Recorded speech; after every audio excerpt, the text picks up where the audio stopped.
Halo, assalamualaikum warahmatullahi wabarakatuh. Kembali lagi bersama Nani Nurhayati di sini with Dia Channel. Belajar yuk. Nah, teman-teman, alhamdulillah di tahun kemarin itu saya dapat lulus dengan peringkat ke-1 IPA 3K bidan D4 ya. Sebelumnya saya itu kontrak di rumah sakit umum selama 8 tahun. Kemudian kemarin saya ikut ke nggak di rumah sakit, jadi saya ikut di puskesmas karena di rumah sakit umum tempat saya bekerja itu tidak ada lowongan D4-nya. Jadi waktu kemarin itu saya tidak dapat nilai tambahan.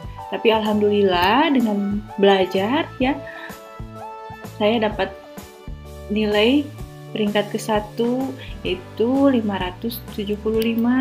Ya, kuncinya ya semangat belajar ya. Saya tidak putus asa walaupun lama menjadi kontrak, tetapi tetap belajar sehingga saya bikin channel ini gitu ya. Kemudian yang kedua adalah saya berdoa. Selain itu sholat duha, tahajud, dan bersalawat ke atas Nabi. Jadi sebelum ujian saya terus itu bersalawat sampai saya mengerjakan soal. Kemudian ya akhirnya saya ikhlas ya. Lulus alhamdulillah. Kalau enggak jangan putus asa gitu, semangat terus. Oke.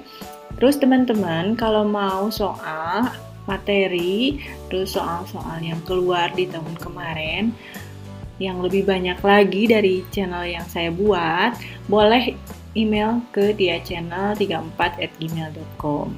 Oke, terima kasih. Kita lanjut ke soal-soal yang kemarin keluar ya. Semangat ya. Before we begin our study, it is better for us to read basmalah together. Bismillahirrahmanirrahim. Nomor 1.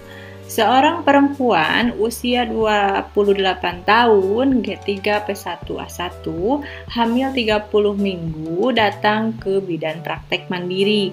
Hasil pemeriksaan tanda vital dalam batas normal, TFU 32 cm, letak memanjang, punggung kiri, presentasi kepala belum masuk panggul, DJJ-nya 120 kali per menit. Nah, di sini yang ditanyakan adalah berapa taksiran berat janin pada kasus tersebut. Nah, di sini menggunakan rumus Johnson yaitu TFU dikurangi 11 atau 12 dikali 155.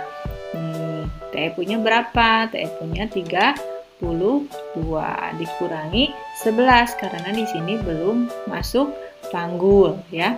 Kurangi 11 jadi 21. Kemudian dikali 155. 155 dikali 21. Kita hitung ya. Ini 5, ini 1. 2 kali 5 10. Kemudian 2 kali 5 10 jadi 11. 2 kali 1 2, 2 tambah 3 jadi 3 ya. Jadi jawabannya adalah 3.255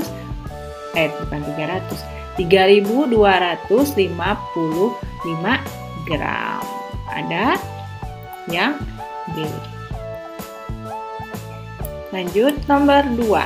Seorang perempuan umur 21 tahun datang periksa ke puskesmas tanggal 27 Juli 2016. Dia menyatakan tidak menstruasi selama 3 bulan. Hari pertama haid terakhirnya 3 Mei 2016. Ibu mengatakan mual, muntah, pusing pada akhir-akhir ini. Dari hasil pemeriksaan, TFU-nya 3 jari di atas simpisis. PPT positif.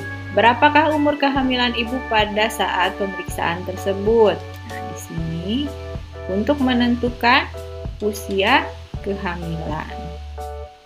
Usia kehamilan adalah tanggal pemeriksaan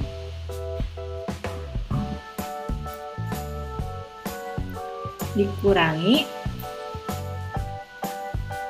HPHT, kemudian bulannya itu bulan dikali 13/3 dan tanggalnya itu dibagi 7. Kita coba ya.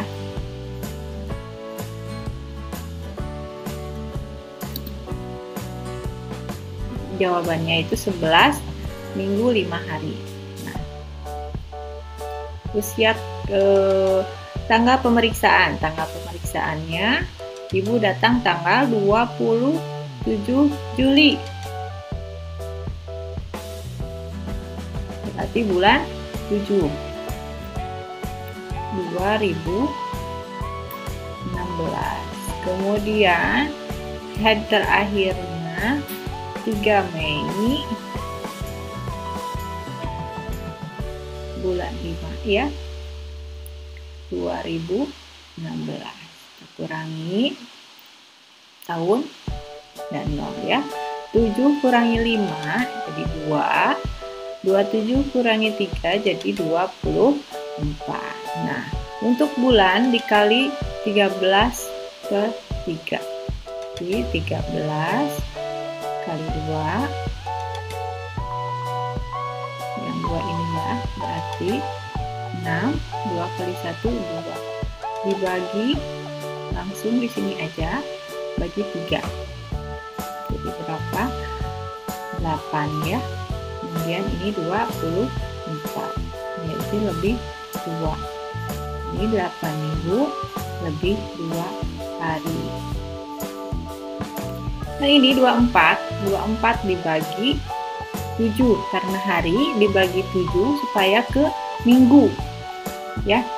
Jadi ini 3, 21 lebihnya berapa? 3.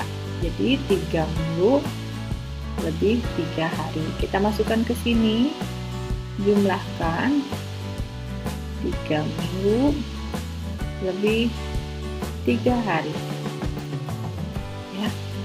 Ini jadi 8/3 itu 11 minggu lebih 5 hari. Sama ya. Jadi jawabannya adalah 11 minggu lebih 5 hari. Lanjut ya. Seorang perempuan usia 35 tahun datang ke klinik bidan G2P1A0, hamil 37 minggu, keluhan kepala pusing. Hasil pemeriksaan fisik didapatkan ekstremitasnya udim. Kemudian tensinya 140/90. Pada pemeriksaan laboratorium, urinnya protein positif 1.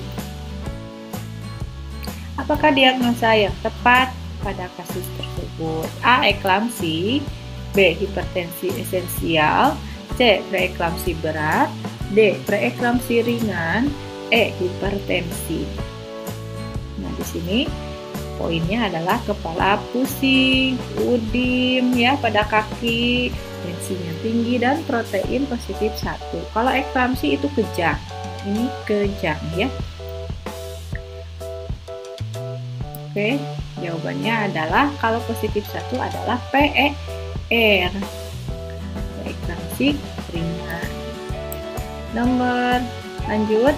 Seorang perempuan usia 33 tahun, G1P0A0, hamil 32 minggu, datang ke bidan praktek mandiri dengan keluhan keluar prek darah segar dari kemaluan tanpa rasa sakit. Hasil pemeriksaan tensi, tanda-tanda vitalnya normal. Bagaimana penata laksanaan yang tepat yang dilakukan bidan? Keluar plek darah segar ya. Kalau ada plek darah segar di 32 minggu, kalau pimpin persalinan normal kan harus ada pembukaan. Kemudian kolaborasi induksi, apalagi induksi itu haknya dokter. Tunggu pembukaan lengkap.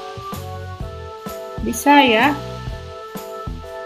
karena pembukaan lengkap nggak ada perdarahan segar, tetapi bloody show aja kalau mau persalinan. Bloody show, jadi tidak keluaran darah segar. ya. Jadi kita lakukan apa? Lakukan rujukan. Karena dikhawatirkan apa? Pasiennya kalau darah segar itu tanpa rasa sakit. Kalau tanpa rasa sakit itu diagnosanya plasenta previa, dan itu tidak boleh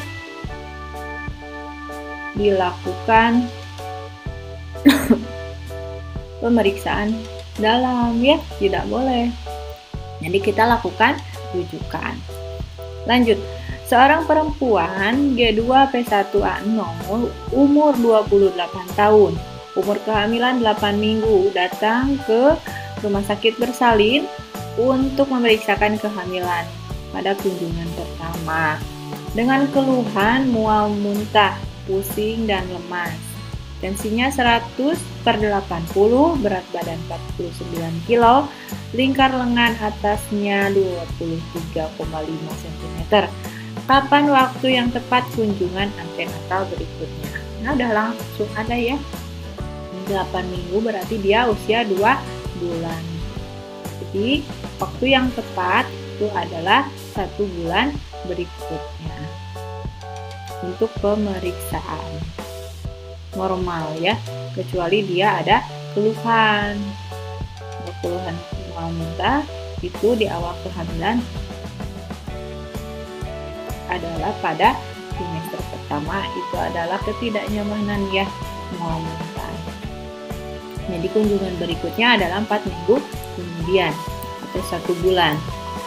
Lanjut, seorang perempuan G2P1A0 hamil umur 28 tahun. Umur kehamilannya 8 minggu. Datang ke RB untuk memeriksakan kunjungan pertama. Oh, ini soalnya sama. Diagnosanya apa? Diagnosanya dia sesuai dengan keluhannya. Keluhannya adalah mual muntah. Jadi apa? Kalau anemia berarti dia harus ada disertakan HB. Ya. HB-nya kalau ada yang rendah, sedang atau berat ya.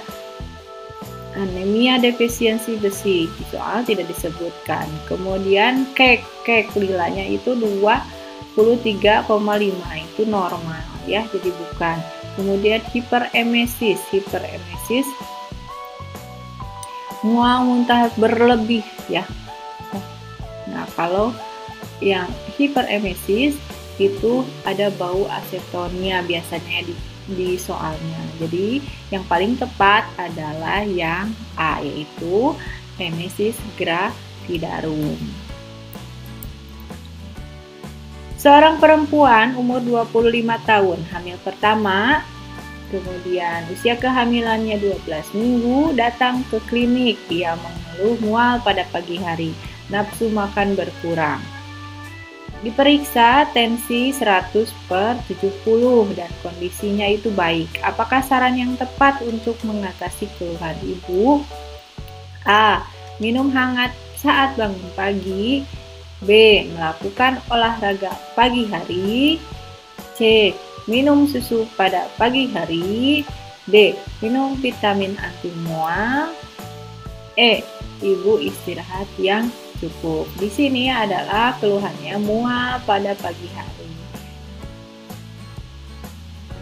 Ini jawabannya hampir-hampir ada yang bagus ya. Tapi saran yang paling tepat adalah untuk mual pagi hari adalah minum air hangat saat bangun pagi ya. Lanjut, seorang perempuan umur 30 tahun datang ke klinik untuk memeriksakan kehamilannya. Ia merasa terlambat haid 2 minggu, mengeluh mual muntah di pagi hari. Hasil pemeriksaan PPT positif, tensinya 100/70. Apakah konseling yang tepat diberikan kepada kasus tersebut? Di sini ia baru terlambat 2 minggu, kemudian PPT positif, otomatis dia hamil ya. Konseling yang tepat adalah tentang kehamilan muda dan pengaturan pola makan. Jadi, ada ketidaknyamanan pada trimester pertama. Di antaranya adalah mual muntah di pagi hari. Jadi, kalau misalkan mual muntah di pagi hari dan tidak hebat, ya, tidak, itu masih dalam taraf ketidaknyamanan pada trimester pertama. Jadi yang dianjurkan adalah pengaturan pola makan. Diberitahu di konseling bahwa yang muntah di pagi hari itu harusnya makan sedikit-sedikit tapi sering. Oke, lanjut. Seorang perempuan umur 25 tahun, hamil pertama datang ke BPM. Ia mengeluh mengeluarkan darah dan tidak ada nyeri. Ini ya, pengeluaran darah dan tidak nyeri. Anamnesa, umur kehamilan 30 minggu, tekanan darah 110/70, nadi 80 kali per menit, pernapasan 20 kali per menit. Hasil pemeriksaan di Leopold 4, bagian terendah janin belum masuk panggul. Ada pengeluaran darah merah segar. Apakah diagnosa tersebut? Ya. Di sini di soal disebutkan bahwa dia mengeluarkan darah segar dan tidak nyeri. Kalau tidak nyeri,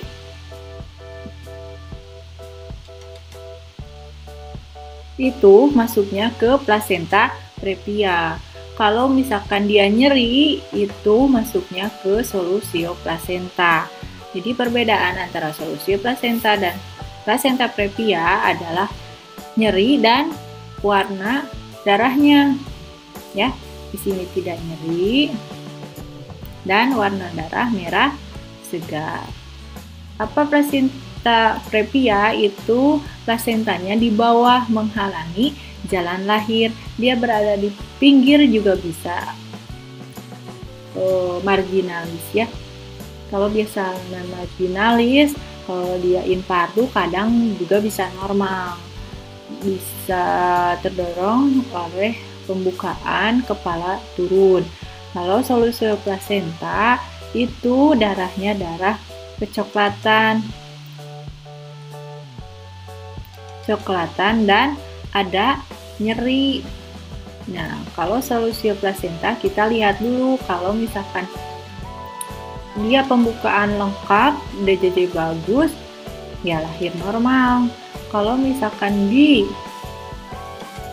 usia kehamilan kurang gitu ya, kemudian tidak ada pembukaan, nyeri hebat, kan otomatis ada perdarahan di dalam rahimnya. Jadi otomatis dia antara SC atau perpaginam. Perpaginam ini bisa dilakukan jika pembukaan lengkap dan JJJ-nya bagus. Oke, jadi di sini jawabannya adalah tidak ada nyeri, warna merah segar. Jawabannya adalah plasenta previa. Nah, pada kehamilan muda, perdarahan itu diagnosanya abortus. Kalau perdarahan di usia kehamilan 22 minggu itu perdarahan antepartum. Bisa dikarenakan kelainan plasenta yang tadi disebutkan, yaitu plasenta previa dan solusio plasenta. Kemudian ada lagi penyebab lain, yaitu ruptur sinus marginalis, plasenta retak rendah, dan pasa previa.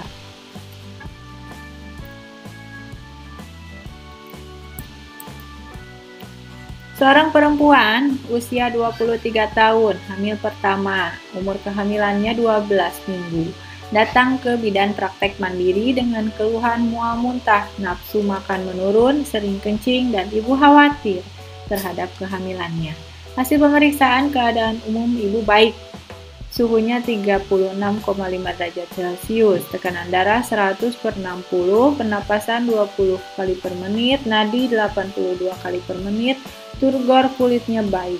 Apakah konseling yang paling tepat dilakukan bidan? Nah, jawaban yang paling tepat di antara option ini adalah konseling perubahan fisiologis pada ibu hamil ya. Jadi apa? Ada mual muntah, nafsu makan menurun, dan sering kencing. Mual muntah karena hormon, kemudian sering kencing itu karena si blast kita itu tertekan oleh pertumbuhan janin. Pertumbuhan janin membuat besar uterus dan menekan blast ya. Jadi itu sering kencing. Jadi jawaban yang tepat adalah konseling tentang perubahan fisiologis pada ibu hamil. Oke, sekian soal-soal untuk kali ini. Mudah-mudahan banyak manfaatnya. Mohon maaf bila banyak kekurangan. Kelebihannya dari Allah Subhanahu wa taala. Wabillahi taufiq wal hidayah. Wassalamualaikum warahmatullahi wabarakatuh.